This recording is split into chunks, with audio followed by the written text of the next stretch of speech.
已经是第8份高难度的琴谱了，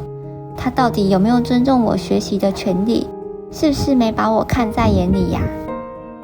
以荣对于教授开学至今每周只给他越来越难的琴谱，却从不验收与指导他的琴技，这样的做法很不满意，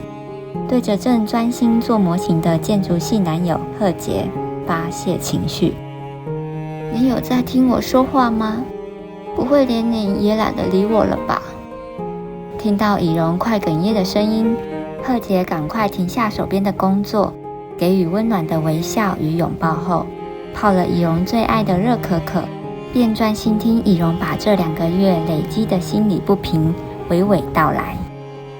贺杰与以荣曾经是小学同学，小学时他们没有太多的交集，但同学间都知道贺杰的爸爸似乎是有名的建筑师，而以荣则是个大家都知道的喜欢音乐的女孩，天生对声音、乐曲敏感度高。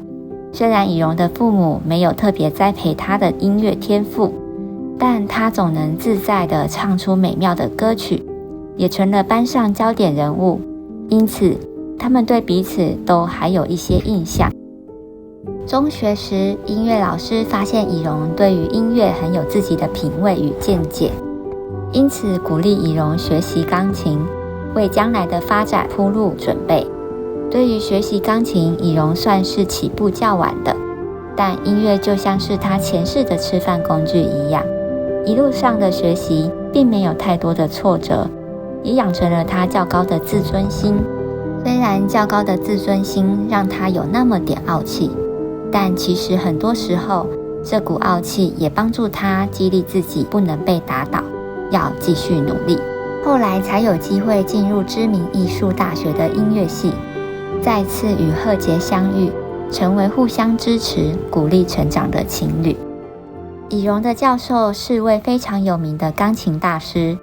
上课的第1天，教授发了一份有些难度的琴谱给以荣。收到琴谱的以荣有点惊讶，这样有挑战的乐曲，以他的程度要在短短的1周弹得流畅，相当不容易。心里一度揣测教授的用意，是要测试自己的程度吗？好胜的以荣利用课后的时间加紧脚步练习，但总是在某些音节卡住，整首曲子一直弹得不顺畅。眼看着距离下次上课的时间越来越近，心急的以荣最终还是没有把整首曲子练好。他抱着沮丧又忐忑的心情来上课，谁知教授不但没有验收练习的成果，反而又发了一份比上礼拜再难的琴谱。这样持续了2个月，许多同学都已开始不当一回事了，以荣却是少数一直不断练习新曲的其中一人。但让以荣不解的是，教授没有验收他们的练习成果，怎么知道他们是不是有需要改进的地方？加上拿到的曲目一次比一次困难，却从未受到教授的指点，他都已经不知道自己究竟是不是该继续待在这间学校了。听了以荣倾诉了他的烦恼后，贺杰让以荣先喝一口可可，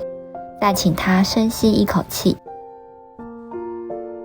贺杰指了桌上的模型，告诉以荣，这次建筑设计的作业是一个大型购物商场的设计，一样也只有1周的期限。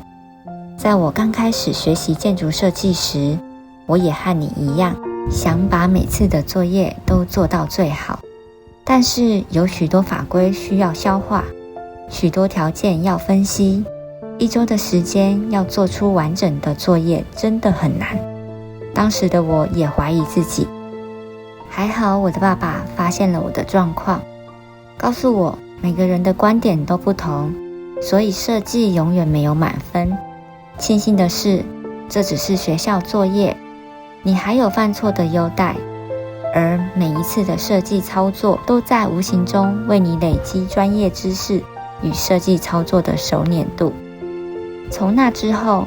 做建筑设计的作业变成一种享受，因为我知道这些操作背后的目的是帮自己累积知识与经验，我还发现自己累积的那些知识，帮助到我现在做作业更简单轻松，速度也越来越快了哦。听了贺杰这番开导，以荣也不再纠结执着要一个结果，渐渐又回到从前那种轻松自在享受音乐与自己的时光。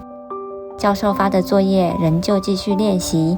而现在的他终于不再把那些琴谱当作洪水猛兽，那些容易卡关的音节在他眼中已然变成调皮的小麻雀、小松鼠。2周后又来到了钢琴大师的课了，这次教授没有发新的琴谱，而是拿出开学时的第一份琴谱让以荣弹奏。事发突然，以荣来不及回想当初练习时的手感，只是看着琴谱，双手就不由自主顺畅地弹了起来。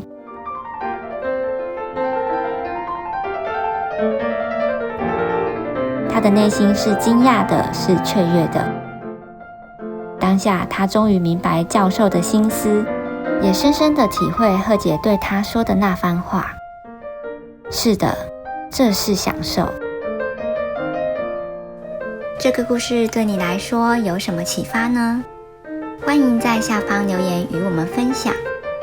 收到的回响越多，我们将会录制一集故事制作时的趣事，并挑选有趣的留言和大家一起探讨哦。期待你的参与。